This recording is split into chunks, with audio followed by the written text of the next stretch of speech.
moi, le silence, c'est pas quelque chose que tu peux définir parce que en soi, c'est pas quelque chose que t'entends, que tu vois, que tu touches. Je sais pas, je dirais que le silence, c'est pas que le fait de se taire, il y a quelque chose de... En fait, ça peut exprimer une opinion par le fait de ne pas se manifester, que ce soit dans la parole ou dans les actes.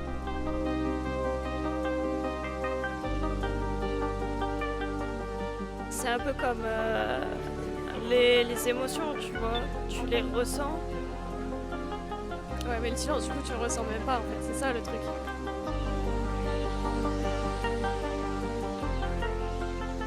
Parce que c'est vrai que c'est intéressant aussi de se demander, est-ce que les bruits du quotidien, est-ce que ceux qu'on entend un peu tout le temps, hein, voilà, là, j'imagine le son des oiseaux quand on parle de la nature, ou le son, je sais pas, d'une route quand on est chez soi, est-ce que ces bruits-là, ça rentre dans le silence, ou est-ce que c'est une forme de bruit? Qu'est-ce qu'on considère de ce qui est le silence et de ce qui ne l'est pas? Et voilà. Ça dépend ce qu'on considère comme ce qu'est le silence. Enfin, moi, je trouve que les bruits extérieurs de la nature, etc., ça met mieux en évidence une sorte de silence intérieur. J'aime bien arriver à ça, une forme de sérénité. D'accord.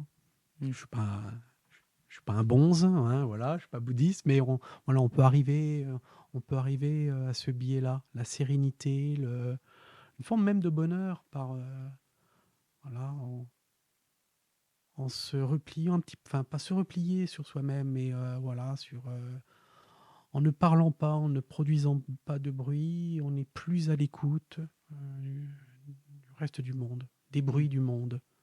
C'est une sorte de contemplation. Oui, je trouve. Ouais. Voilà.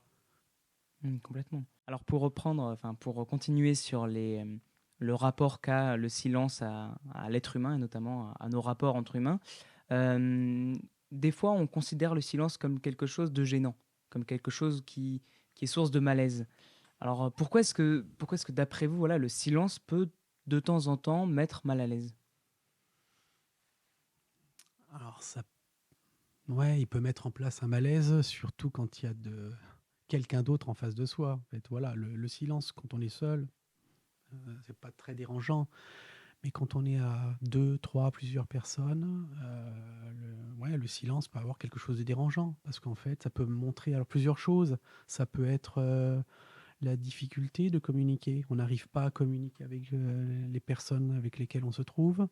Ça peut être de la colère aussi, hein, parfois, hein, où on refuse de participer à la conversation parce que ce qu'on entend, ça choque, ça révulse, voilà, enfin, je sais pas moi, des propos homophobes, racistes, etc. Moi, j'avoue que j'ai parfois un peu de mal, et surtout quand on se rend compte que la personne en face de soi, elle va refuser de changer d'avis et que le niveau sonore risque de monter. Donc parfois un petit peu la meilleure réponse aux imbéciles, c'est le silence. Ouais. Donc ça peut créer quelque chose de gênant. Mais je pense que c'est le problème aussi parfois de la difficulté de communiquer avec l'autre. Et du coup, est-ce que ça veut dire que le silence sert pour communiquer, hein? C'est la question que je me posais et tout. C'est-à-dire qu'on peut transmettre un message par le silence? Est-ce que le silence est éloquent en quelque sorte? Oui, il y a une forme d'éloquence. Ouais. Carrément. On peut même parfois en cours. Ah ouais? Ouais. Je le fais pas souvent, mais s'arrêter de parler, jeter un regard mauvais, etc. Et ça peut être aussi fort qu'une longue tirade. Moi, je l'ai déjà pratiqué. Et je l'ai déjà subi même en tant qu'élève, il y a longtemps. Voilà. Un enseignant te regardant droit dans les yeux, rien dire. Et quand ça dure 1 ou 2 minutes, là, le silence devient carrément oppressant. Donc, il peut y avoir une force d'éloquence du silence, je trouve. Un silence oppressant. Oppressant. Ouais. Carrément. Et alors, toujours en comparant la parole et le silence, Est-ce qu'on peut dire qu'une révolte silencieuse, ça existe? Et son opposé, est-ce qu'une soumission bruyante, ça existe? C'est possible, oui. Révolte silencieuse, oui. On sait que, par exemple, Gandhi l'a pratiqué en Inde. Ils appelaient ça le hartal, hein, c'est le nom qu'on donne aux grèves. Et en fait, hein, ils s'asseyaient dans la rue. Des milliers et des milliers qui s'asseyaient dans la rue, qui ne bougeaient plus, qui ne parlaient pas. Il y avait ce silence. Et les forces de police étaient dans l'incapacité de réagir parce qu'en fait, il n'y avait pas de violence, il n'y avait pas de bruit, il n'y avait pas... Et je trouve que ça, c'est fort. Mais c'est vrai que globalement, une révolte, c'est quand même plutôt bruyant. Forcément. Ouais. Il y a une colère. Il y a une colère, il y a de la frustration, et donc ça s'exprime. Voilà. On peut avoir des mouvements de révolte silencieux aussi.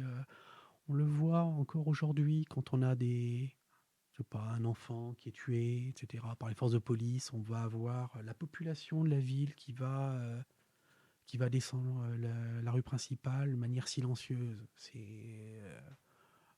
Ça a un impact, ça a un véritable impact, plutôt que de lancer des cris. Je trouve que c'est bien plus fort.